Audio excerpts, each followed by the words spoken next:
Greetings. Welcome to So Much to Talk About live here at MNN Studios. My name is Nabaté.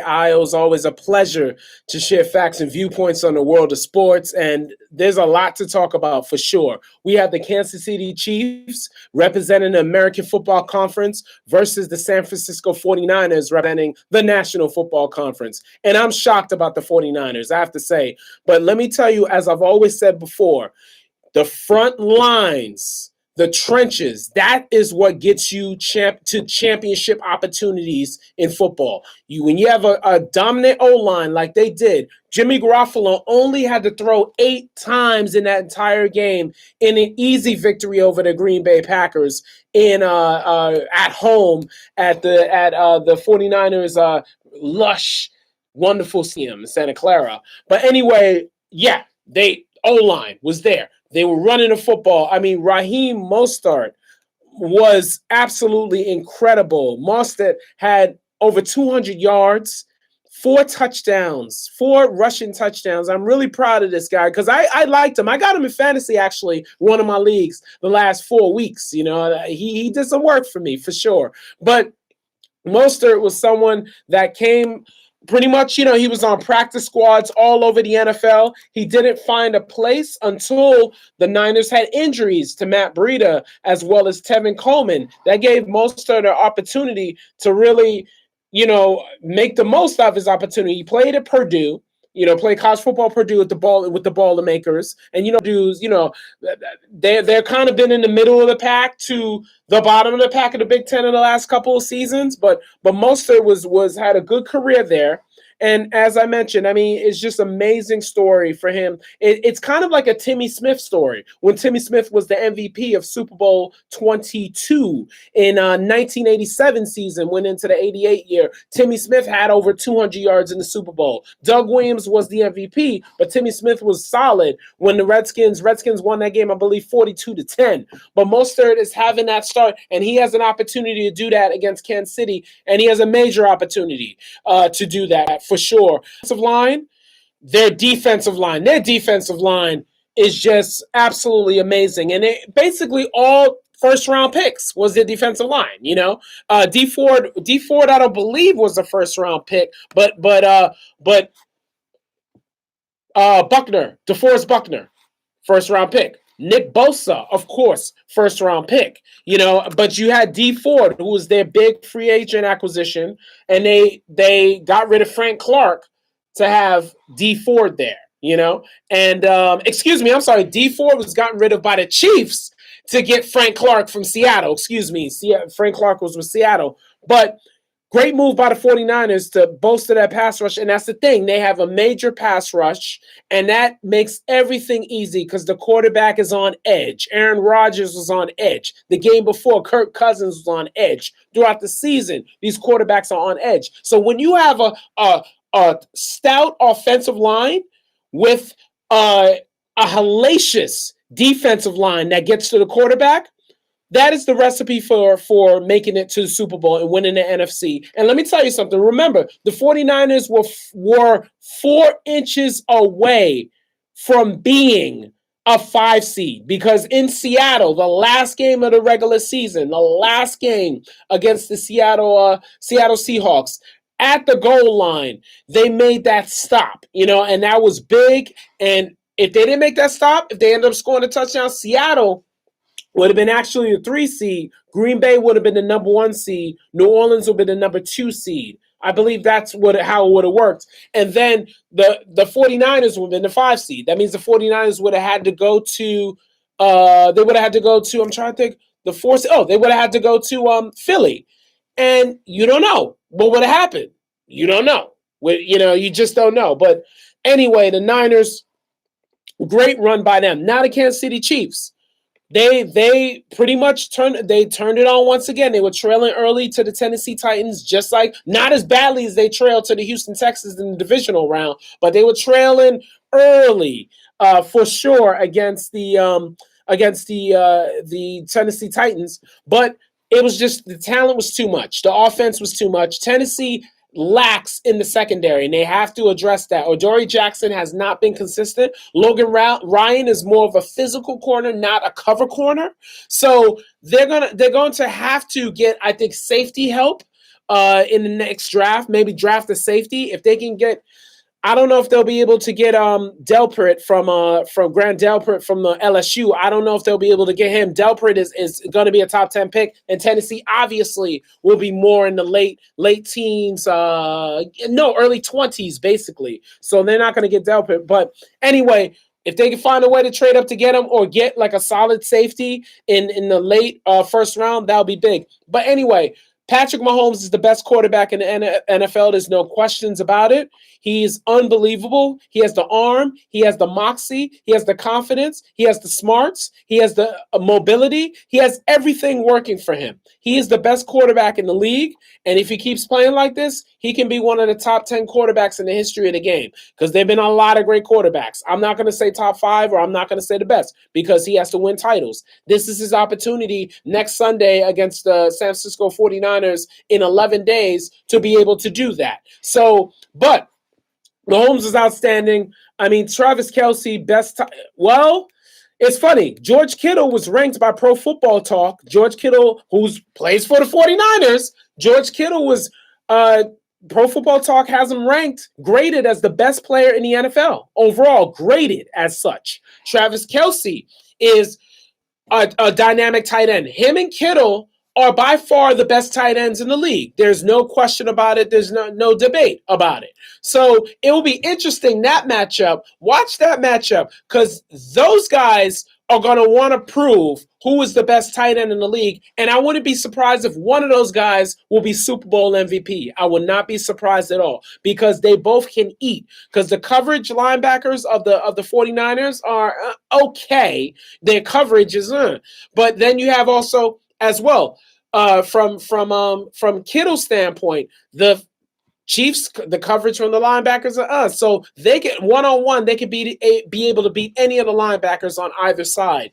So, but anyway, as I mentioned before, dominated win by the Chiefs. And now you have the Chiefs and 49ers. The first time the Chiefs have been in the Super Bowl in 50 years. That was the 4th longest drought in NFL history, behind the Lions, Browns, and the Jets. The Lions never made a Super Bowl. They won their last championship in 1957, I believe. Let me see. Lions championships. Let me see. I want to make sure and check. 1957 was their last championship. Wow, got a good memory. And then the Cleveland Browns, their last championship, 1964, but they never made a Super Bowl. You have also, as well, the Jets. The Jets won Super Bowl III in 1968 season. It's been now 51 years for the Jets, 50 years for the Chiefs. Their drought is over. They're in the Super Bowl. They won Super Bowl IV, of course, when they defeated the Minnesota Vikings, and that hellacious defense featuring Hall of Famers Buck Buchanan, Bobby Bell, and Willie Lanier. Beasts. And then you had great Fred Williamson as well, great player himself. So just overall, it will be interesting. And then the 49ers, of course, made the Super Bowl against the Baltimore Ravens in the 2012 season, because they won after the Giants won in 2011. But they haven't won since 1994, one of the greatest teams of all time, the greatest secondary of all time in Eric Davis and Deion Sanders and Merton Hanks and Tim McDonald. And also, by the way, on my podcast, Where They At, remember I played a clip last week. Ferguson Jenkins was on the show, and on my clip of on my podcast of Where They At, you will be able to see Eric Davis will be on the show. I will release that podcast early next week or so, but Eric Davis, who was part of that great 49ers team, former All-Pro cornerback, will be on the 5th edition of Where They At. So check out Where They At on iTunes and Spotify. So anyway, as I mentioned before, this game is really intriguing. And you have the 49ers' second best defense in the NFL, yards per game, and you have the Kansas City Chiefs. I'm going to give you my prediction right now. The 49ers will win. There's no doubt about it. The 49ers, San Francisco 49ers, will win Super Bowl 54. Yeah, Super Bowl 54. Oh, my God, time flies so fast. It's amazing. I forget the numbers like as time goes on. But yes, Super Bowl 54, the 49ers will win. And I'll tell you why.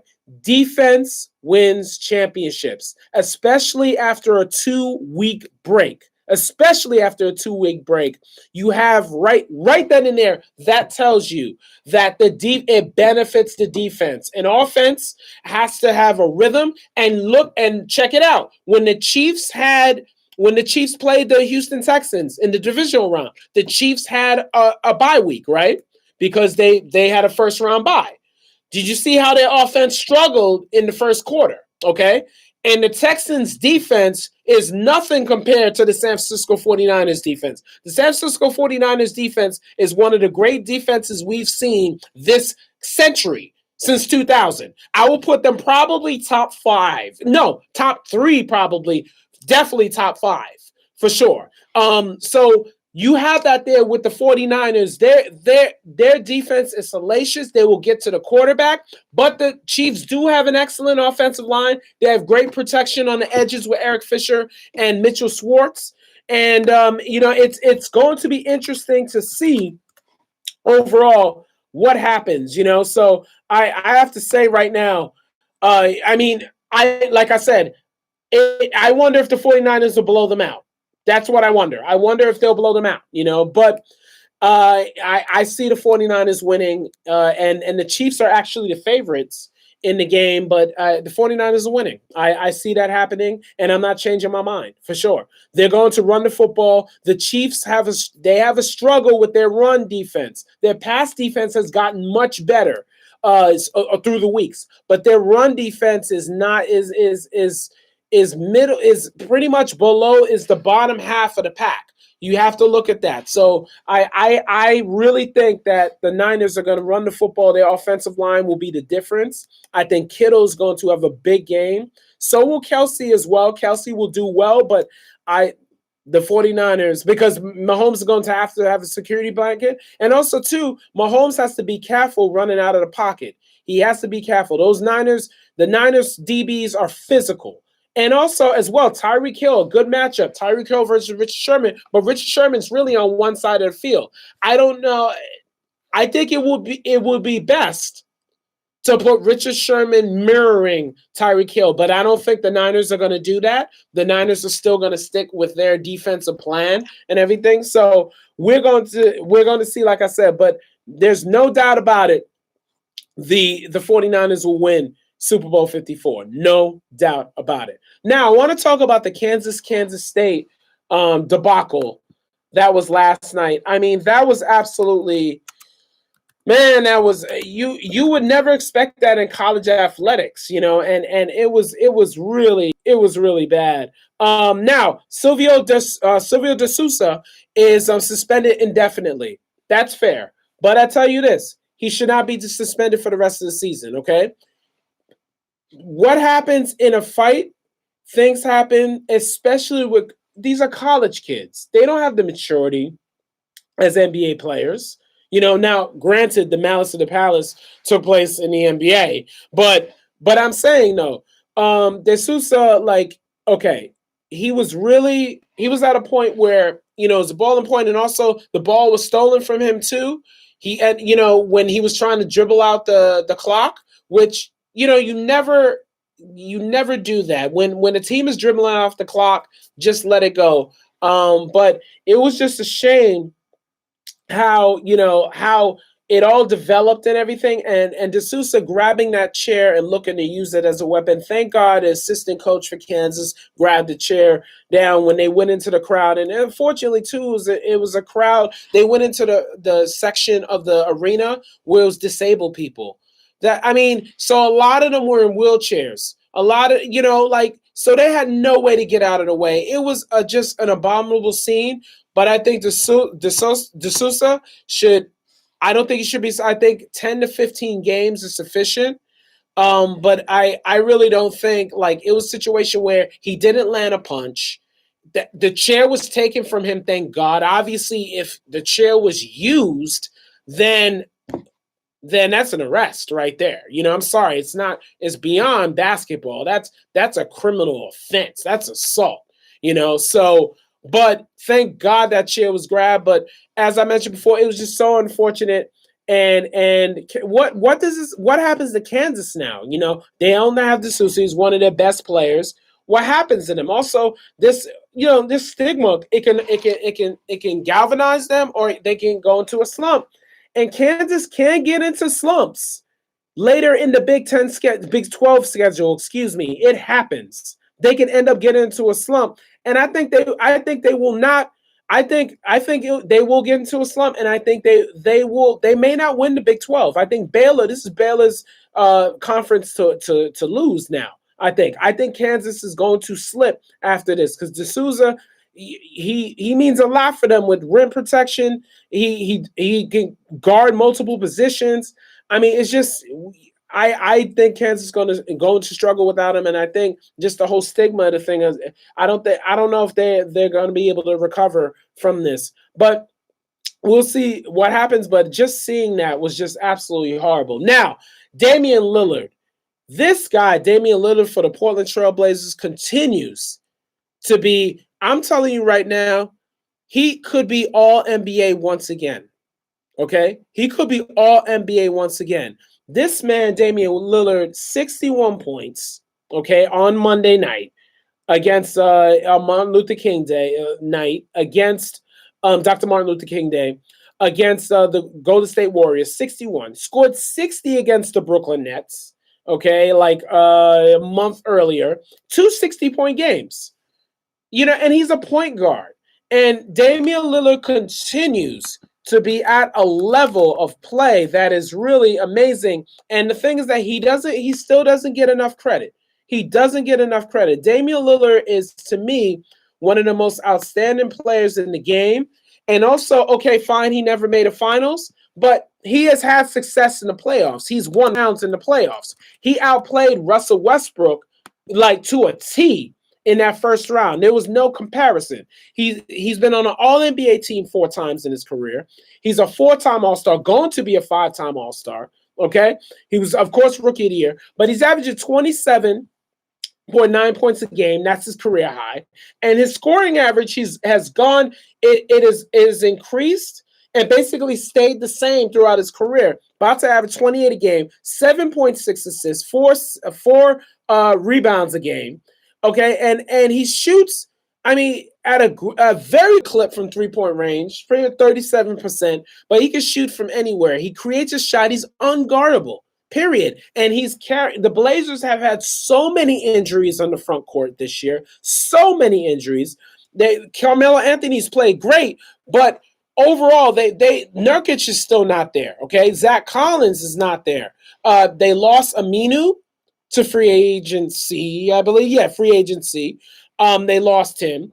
Evan Turner, he's not around. So, and it's like that. That's the thing. They've lost a lot of front court depth, and Lillard has had. And then now CJ McCollum is out with a sprained ankle. He could be out for the next week or so. And Damian Lillard has been box office. He's been amazing. He's starting to become a superstar, straight up. And especially with what he does off the court, that whole battle with Shaq was good for his image, which I think he won. I don't know how people think Shaq won that battle. How did he win the battle? Both his songs, well, anyway, I digress. I'm going to say this real quick about Shaq. Both his songs were recorded. Okay, were over beats that were recorded terribly. Seemed like he was on a phone or something like that. Didn't take the time to go to the studio and come back and be able to really be solid. Not come back. We'll come back the second time and to have a song, have a concept. Dame Dollar had a concept and a song, both songs. That second Dame Dollar song on Shaq, it ethered him, in my opinion. It ethered him. But anyway, I digress. But anyway, Lillard overall has been outstanding. And if the Trailblazers make the playoffs, I'm not going to say MVP. I think he should get some MVP votes. He's not near the MVP award. I don't think he'll be top 5, but I think he should get some MVP votes for sure because he's been the only constant and healthy and been playing. So he's been amazing. Now I want to talk about quickly the All-Star teams. Now, I did it. I should do it. I'm going to do that next week. I'm going to do my All-Star because this week, this Thursday, the starters will be announced for the All-Star game, okay?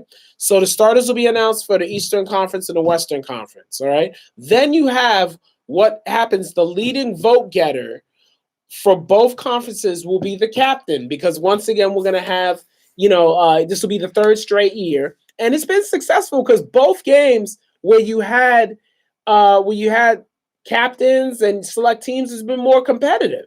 That's for sure. And with money too, there's money at stake as well. So yeah, it's been pretty competitive overall. So it's been really great to see. With the last two All-Star games, but it's going to be interesting. It most likely will be Giannis and LeBron once again, and I think we know Luke. It seems like Luka Doncic will start, and I'm gonna look at the voting right now. And I mean, Luka should start anyway. He's been absolutely incredible. But I'm gonna go on the NBA voting results for the All-Stars, and as I mentioned, tomorrow they'll be announced. And now Luka has the second most votes in the Western Conference. LeBron James leads him. Okay, so I'm looking at this now. Okay, great. Luka is leading in guards way above James Harden. So Luka, I see him starting because the numbers back it up too. He's averaging 29, 9 and 9 or 10 and 9. It's just ridiculous. So LeBron James, Anthony Davis, Kawhi Leonard, that's right. They should be starting, okay? Then Luka Doncic, James Harden. That's fair. And what's good about Damian Lillard, he's third in the voting, nearly 1 million votes. But Alex Caruso being fourth? Are you serious? Alex Caruso has almost 900,000 votes, and he's fourth overall over Russell Westbrook. Are you serious? Steph Curry. How does Steph Curry have over 800,000 votes and he hasn't played the entire season, basically the entire season? Are you kidding me? What? Let me take a deep breath. Okay, let me take a deep breath. It's just fans. It is what it is. It is what it is. But anyway, that's going to be pretty much the starting five, okay? Starting five for the Eastern Conference. Giannis Antetokounmpo, of course. Pascal Siakam, 2.4 million votes. That's Canada right there voting for him. But Pascal's had a very good season. But he shouldn't start over Jimmy Butler. Okay, Jimmy Butler should be starting. But Pascal will be an all-star anyway.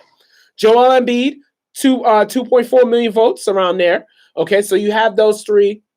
But I think Jimmy Butler is going to jump Pascal Siakam when it starts. Because remember, it's players, coaches, and the fans. So it's those three elements together. So I see Jimmy Butler jumping Pascal Siakam right there. So now Trae Young leads in guards. I mean, Trae Young has been magnificent, but his team isn't winning.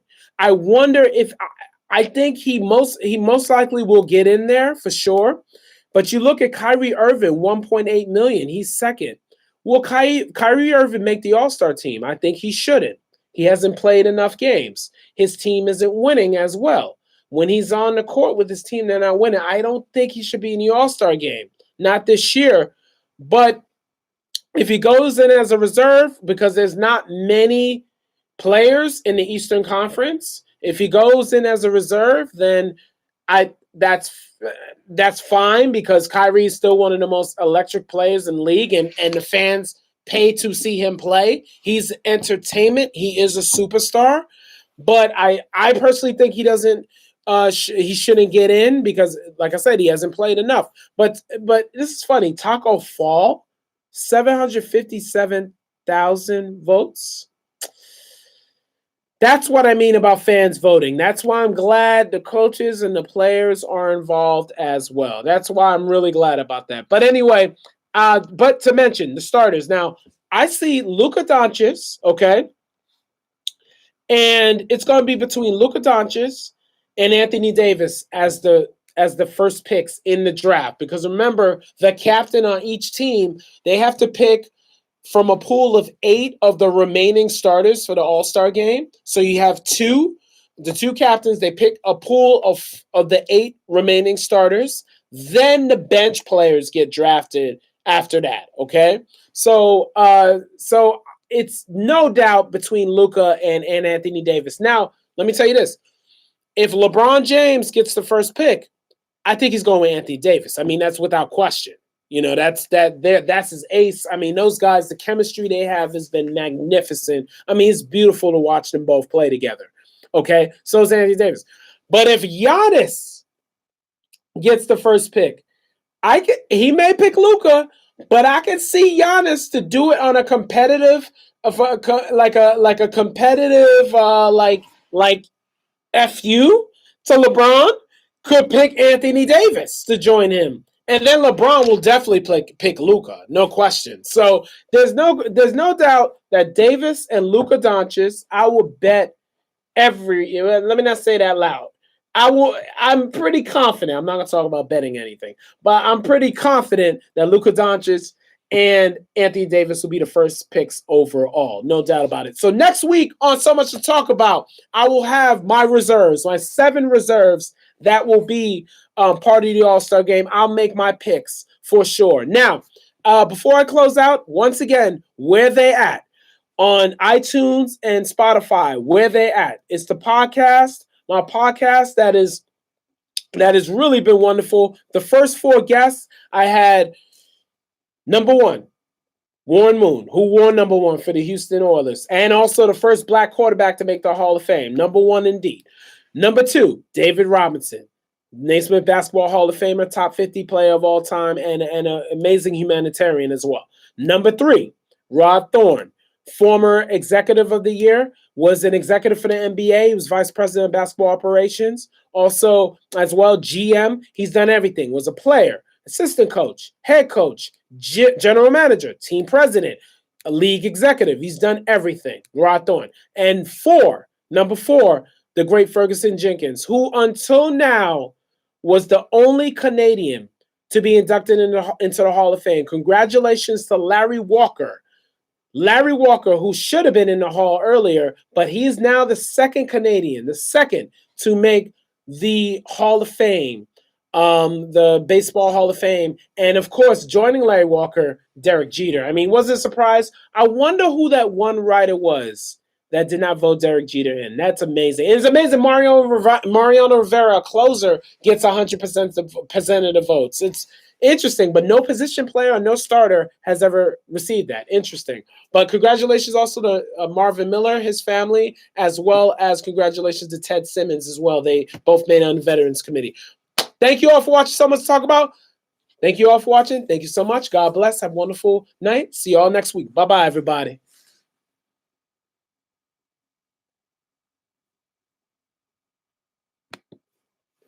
Take care, everybody. Thank you all for watching. So much to talk about. I'm going to be doing this every week. The YouTube Live, pleasure. All right. See y'all later. Remember where they're at on iTunes and Spotify, where they're at. I have 4 podcasts there, and I will be having the next guest soon. All right. Take care. Bye-bye.